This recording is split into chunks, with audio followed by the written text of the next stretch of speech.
Hello guys, Colonel Ninny here.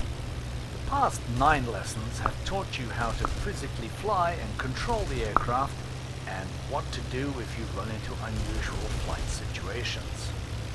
If you've practiced these things, you should be fairly competent and confident to carry on and use the aircraft as a weapons delivery platform, which is the modern term for a 1917 stick-and-string kite with a couple of machine guns strapped to it. In this demonstration, I'm going to show you how to line up and fire the twin Spandau machine guns. And no, it's not going to be anything near as exciting as the introductory video. It's going to be shooting at static targets on the ground.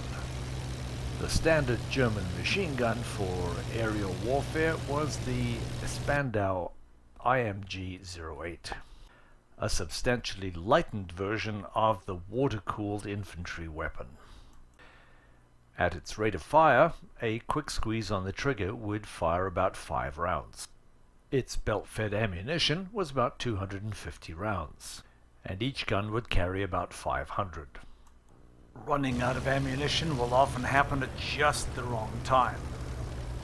But you reset, left control R for both guns. Mounted on the nose of the engine so that the pilot could aim, fire, and reload them easily, meant that they had to fire through the arc of the propeller. And so they wouldn't shoot off their own propellers. There was an interrupter gear which synchronized the firing of the gun with the spinning of the propeller. They could also adjust the aiming point of multiple machine guns so that it would be the most deadly at a certain distance. This was called the convergence point. It's not a big factor for us in World War I fighting.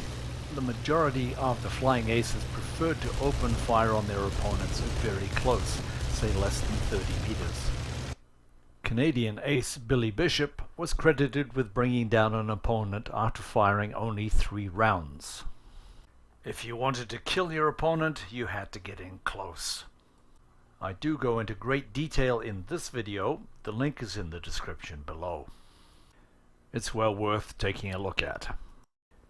You can change your convergence on the preferences screen. I have it set to about 400 meters. So enough talking, let's go shoot something. As there is no single gun sight, we'll have to pick an aiming point just like we've done for approaches and landings. So we'll set up for a powered glide into this field. A quick squeeze of the trigger will show you where the rounds are landing, and that will be your aiming point. For me, it's just at the top of the knob. But you may be on VR, or you may be using a mouse, and you may be sitting at a slightly different height, so it may look different to you. So we can see where the rounds are landing easily. We're going to shoot at this house.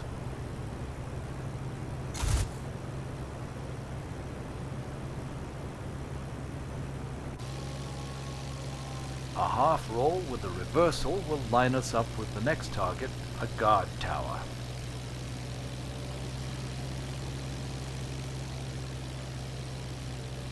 The tower is slightly off to the left, so I have to turn towards it. And the turn doesn't give me any time to line up with the target.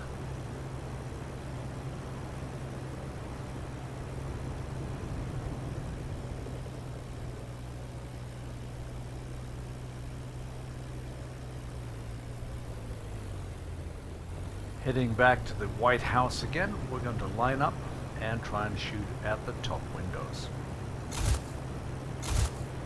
The Immelman maneuver will bring us back to the guard tower.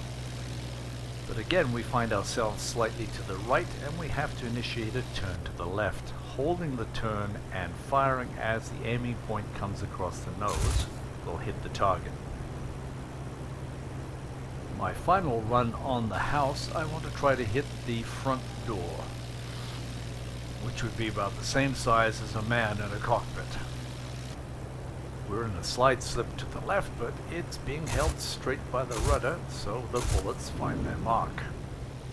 Watch again as I'm also pushing the nose forward to keep the bullets on target. So the longer you can keep your aiming point on the target, the more rounds you can pump into it.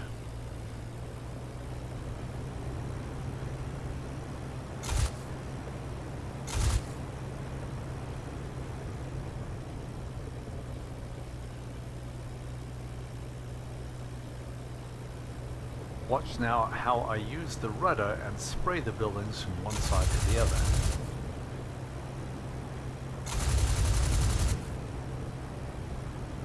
And finally, we're going to slow our speed down so we have more time on target. Watch this.